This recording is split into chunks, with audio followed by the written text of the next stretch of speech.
Trending small round bread recipe in China. Unexpired milk. A lonely egg, sugar, yeast powder, corn oil, powdered milk. Well mix it. Bread flour. Stir well with grandma's spatula. Cover with cling film. Let it sit for half an hour. Spread plain flour on kneading board. Degast dough with a less cleaner hand. Cut into 8 unequal parts. Shape into a big ball. Let it sit for half an hour. Spread beaten egg yolk. Black sesame seeds. Bake at 180 degrees Celsius for 20 minutes. Dish up. Done and dusted. Out of this world. This is the most delicious dessert I've ever eaten. Start by adding 500 grams of melted chocolate to the lid of a plastic cake container just like mine, and spread the chocolate well, forming a thin shell, then set it aside in the fridge. After doing that, in a large skillet over medium to low heat, add 220 grams of sugar, spread it evenly. And when this sugar starts to melt, stir very well until it is completely melted. Now, add 200 grams of unsalted butter, and stir until the butter melts. Then, add 180 milliliters of heavy cream, and continue stirring until smooth and well combined. This is the right consistency. Turn off the heat, add 200 grams of roasted skinless peanuts. Mix to combine and set aside. Next, in a medium bowl, add 2 whole eggs, 70 grams of sugar, and beat until well combined. Once that happens, add 20 grams of vegetable oil, 45 grams of wheat flour, 30 grams of cocoa powder, and mix everything very well. Take this time to share this video and write in the comment section the name of the city from which you're watching it, and we'll make sure to leave a heart, especially for you. Oh, and thanks for sharing this video.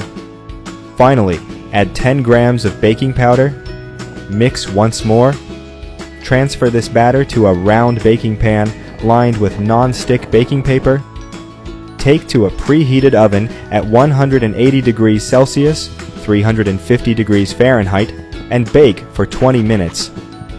But keep an eye out, as this time may vary depending on the power of your oven. Meanwhile, in a large bowl, add 500 milliliters of heavy cream, 150 grams of powdered sugar, 500 grams of cream cheese, and beat everything very well until stiff peaks form. This is the right consistency. After doing that, add a 12-gram packet of unflavored gelatin hydrated in 80 grams of semi-sweet chocolate, and mix until smooth and well combined. Then, add this mixture to the whipped cream we prepared, and beat very well. Have you got that recipe app? It's already available for download. Go to the App Store or Play Store now, type that recipe, and download it. To assemble the dessert, fill the chocolate shell with the caramel we prepared earlier. Then add the whipped cream. I hope you're enjoying the recipe. Share it with your friends. By doing so, you'll be helping us go even further. Spread it out evenly. And finish with the cake. Take the dessert to the fridge and let it chill for at least 3 hours. This is the right consistency. That recipe is ready. You may now serve and enjoy it. I hope you liked this recipe. Now I'll head to the comment section and leave a heart to everyone who left the name of their city. See you next recipe. Bye bye.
Elédùmarè o. Olúwa Olúwa ẹ tóbi ọba o. Ìwọ lọ́ba wọ́n lọ́ba ẹ tóbi lọ́rẹ̀ o. Olúwa Olúwa ẹ tóbi